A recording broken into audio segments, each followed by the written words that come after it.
Hey, I'm back again. This is Nathan Meunier with another installment of GameDev audio log.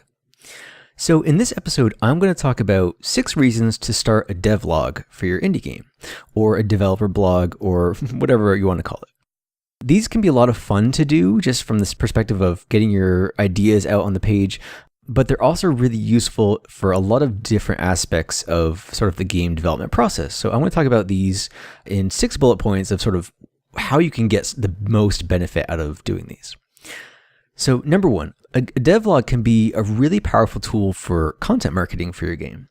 Essentially what it is if you're not familiar with the concept, it's, you're creating a blog of sorts, a place where you can, have a home base to share everything from images and videos to in-depth articles and breakdowns of different aspects of your upcoming games and talk about the design process in some ways.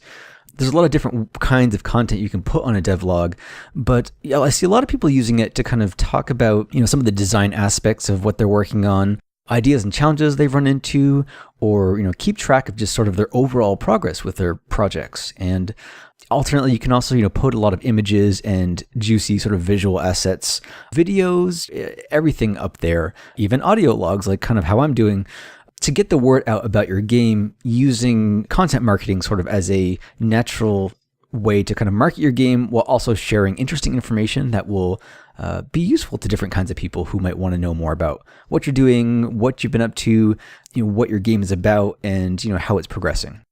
The second reason for starting a devlog is that it can be a powerful way to connect with your audience on a deeper level. And that can be your actual, gamer audience of folks who you want to buy your game and check it out. Or it can also just be networking with game dev peers, like other folks in the industry who are out there making games who might stumble upon your work and read about what you're working on and take interest in that. And there's some benefits as an indie developer to kind of just marketing, not just to game developers, but to other people out there who are making games, who play a lot of games. It seems kind of counterintuitive to be like, okay, marketing to other developers, that doesn't make sense necessarily. But I find there's quite a bit of support among the indie developer communities for interesting projects out there. And personally, I spend a lot of my own money and time playing other developers' indie games. Like, in fact, 99% of the games I buy almost all of the time are made from indie developers or small studios. So I also love reading devlogs that other people are doing because it gives me information about what they're up to, but also ideas for my own projects. And playing other developers' games is fun because it's satisfying and interesting to see what they're doing, but it also can be really great research to kind of see how people approach things and kind of apply different ideas to things I'm working on. So it is a powerful way on that sense from a developer standpoint to kind of connect with other people in the industry, but also a lot of players themselves might stumble across what you're doing and be curious about it. So in any event, it gives you an opportunity to kind of connect with people on a little bit of a deeper level than just saying, here's my game, check it out. It's let me talk about some of the different aspects of what I'm doing, or let me show different visual elements of the game. And that can be also a great tool for just getting the word out. So number 3, the third reason for starting a devlog for your indie game is lead generation. Essentially, by doing this sort of content marketing and producing content on an ongoing basis, you're keeping updates and people, letting people know what you're doing. But in the course of reading that content or viewing it, people might want to potentially sign up to a mailing list or get access to beta testing or, check out other games you're working on. And that's where these bits of content can be really useful to generate interest and leads that you can kind of tap into later on when your projects are ready to go and launch. So often the case, what I've seen and stuff I've done before myself is, creating a mailing list specifically for a particular game so that people can sign up to be notified of, upcoming beta opportunities or know when the game launches or just receive an email every so often with updates. And what I'll do is I'll take that mailing list once I have it set up and then create the sign up page for it and link that at the bottom of an article, or whenever I produce, blog posts, I'll include somewhere that link with a call to action saying, oh, if you're interested in this, you want to hear more, or you want to be notified when the game is out, or etc. Click on this link and sign up for the mailing list. And that's a really simple and often fairly effective way to generate leads and provide yourself with a way to reach out directly to people who are interested in your game, rather than just sort of blasting the internet and hoping that people follow up. So number 4 is that game devlogs are a great way to also just get your ideas out onto the page in a format that you can kind of parse easily and then evaluate them. For me personally, I find as a solo developer, when I'm doing my own projects, sometimes I'll have lots and lots of different ideas, and without anyone else to bounce those ideas off of, it can be a little bit difficult to make some of harder design decisions and tough choices. So in some cases, I'll sort of just type things out into a dev document, or I'll chat with a friend about it and say, here's what I'm thinking about. What do you think? Or other times I'll just write up a blog post saying, here's what I'm thinking. Here's my design process. Here's an aspect of the game I'm working on. And the process of like sitting down to actually write it out, it can be really useful to kind of solidify those ideas.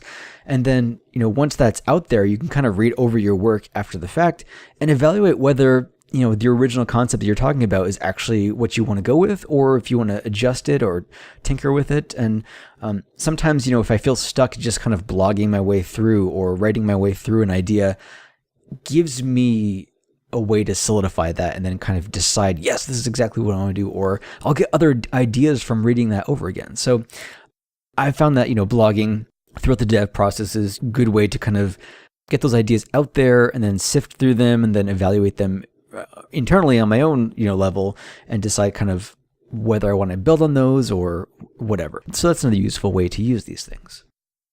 For number 5, devlogs can also be incredibly valuable for learning lessons after the fact. So keeping a record of your progress throughout the course of making a game and being able to look back after the game launches and see the evolution can be really interesting. You can gain a lot of insights from doing that.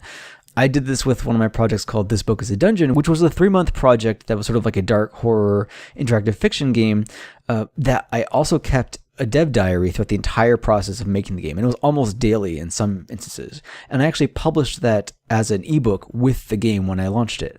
So going back through recently, just kind of rereading some of that, it's very interesting to see, after having a year or so out past the launch. It's been over a year since I launched the game and since I've even played it or looked back on that book. So digging back into that was really useful to kind of see where my thought process was and get a lot of interesting ideas to pour into the sort of spiritual successor to the game that I'm working on, which is called Deathwell. So that's another example of like being able to look back on your progress, and you can learn some really good lessons in terms of like what worked, what didn't, and also just getting ideas and themes that you can apply to other things you're working on. And, hindsight being 2020, it's very easy when you're in the thick of developing game to think this is going to be what happens, or, you suspect that a certain strategy will work, but maybe, in reality, once you get to the launch phase, things don't work out as expected, which is often the case and something I've found to be true with almost every project I've worked on in the past. So it's really just useful to have a devlog to kind of look back to after it's all said and done and gain those valuable insights. And, this can also be useful too if you like writing game postmortems. You can actually look back and see like, oh, what actually happened? So the 6th and sort of final reason that we're going to talk about today for doing a devlog is that it can be useful for other developers. For me personally, I love reading other devlogs from people who are working on projects because I find that I learned the best from people who are in the thick of doing the creative process. Obviously, postmortems are really great because you can kind of see like how things spun out in the end, but people who are like in the middle of the process of making a game and doing that, and sharing their perspective and sort of what they're going through can be really inspiring. It can be insightful in terms of seeing other people succeed or struggle in different areas and kind of taking useful information from that. And that can be really great to apply to your own work. Having that devlog out there can draw traffic to your projects, but also can just be good information for other developers to pick up on and find value in. And I do that. I'll read a lot of other devlogs and kind of take useful bits from and learnings from what other people are going through. And for me, I tend to do that myself and share my own experiences very openly on my blog and through these sort of posts, so that other people, can learn from my successes and failures and get that insight without having to necessarily struggle through them themselves, in the exact same way. Or sometimes you can avoid problems by reading how other people go through them, or just get ideas that you wouldn't have thought otherwise by seeing how other people approached it. So in any event, those are 6 reasons to start a devlog for your indie game. And I've been doing this with a lot of different projects. I have a new devlog up over at www.deathwell.com for Deathwell, which is the spiritual successor to my sort of narrative horror RPG, This Book is a Dungeon. So if you want to see a good example of sort of how I'm approaching that, you can pop over there.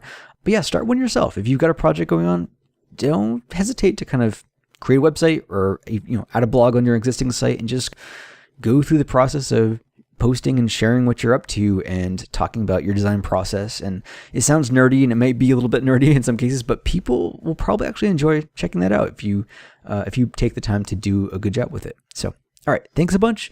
I will hopefully do more of these again soon. I know it's been a little while, but I'll catch you in the near future.